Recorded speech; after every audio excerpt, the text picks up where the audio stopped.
Alright everyone, it's time for the Occult, video number 284, Solipsism and the Philosophical Zombie. Now, some people think solipsism is the belief that you're the only one that exists. That's actually a different philosophy, and it does cross over because one sort of leads into the other. If you believe in hard solipsism, essentially they've got what's called the philosophical zombie, which is the notion, the theory, the concept, which is not falsifiable, that actually, if you believe in it, you'd be the only person who actually has real cognition. It sort of goes hand in hand with the NPC meme, except that's not technically solipsism.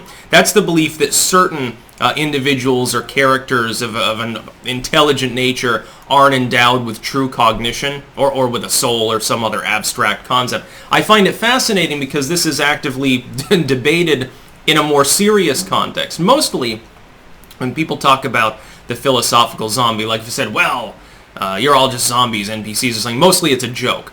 But you do have, I think, an element of people now that take Matrix theory and they hybridize it with the philosophical zombie. And essentially the idea, in the loosest sense, some of us are living beings, and, you know, how do I know whether that's true? Some people say, well, you have an inner dialogue or not, and drag a bunch of other things into it. But certain people are basically computer generated, or certain beings. Like you could say, well, humans have cognition, but animals, you know, there's no actual soul. They're just video game characters that we happen to interact with in this matrix that we're in. This isn't reality. You're actually like an alien strapped to a machine or something like that. Maybe, if assuming it's based on the same physical precepts, we could say that maybe we're a spacefaring race of beings, and which look maybe roughly like these bodies do.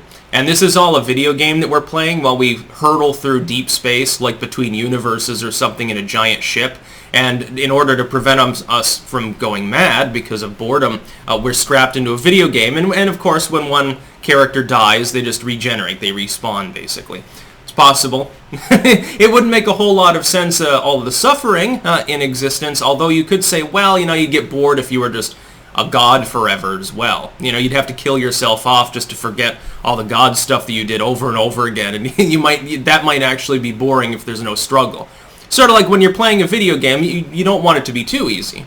You want to have some, you got to strike the balance though. Some people certainly they have more trouble than others. Maybe we could say only the privileged few are real humans and everyone else is an NPC. Maybe there's only a small number of these aliens strapped into a matrix. But I digress slightly. I find it fascinating. To be clear, I don't believe in the philosophical zombie thing. I don't declare myself to be the only actual living thing or actually self-aware individual. But I can't prove it one way or the other. And this is the interesting part of solipsism. Because of the inability to fully externalize, like think through another person's brain, at least with current technology, maybe it's possible in the future. Because of a lack of capability of doing that, it's essentially not capable of being falsified. So like as not, you're the only being in existence. Actually, like maybe I'm a robot.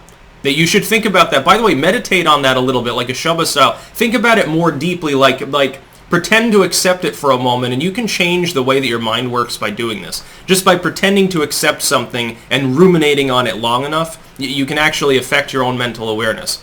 It's actually fascinating. This is how a Shubha works. That I've already spoken of. It's a practice. The Agori take it to an extreme, essentially ruminating on the mortification of physical remains. So literally meditating on a dead body. Trying to externally feel what it would be like to crepitate and fall apart and be eaten by ants and shit like that in order to prepare yourself for when your body inevitably does the same, because then you won't be afraid of it. You've desensitized your capability of fear or reprehension or disgust because it's inevitable. Since that will happen to you, you might as well get good and ready for it before it happens, because it's considered highly negative to be taken unaware. Some people say that generates poltergeists and stuff. Maybe. There's some weird photography at Gettysburg Battleground. But yes, you should definitely look up solipsism and Berkeley and some of the others that have talked about it, because it's quite a fascinating subject. I'm getting a little bit into philosophy lately. Partially because of Liz. Your wife is Elizabeth's philosophy. But beyond the occult, really thinking about the nature of reality, and the nature of man, the nature of ethics and stuff, that overlaps onto the occult so seamlessly it's almost unavoidable. That and the history of religion. I've gotten in folklore and things of that nature. But yeah, solipsism, technically speaking, you can't prove it's not true. The cat's certainly solipsistic. She doesn't think about anybody but herself. She's a hard solipsist too. Like, apparently cats just think of humans as big versions of cats.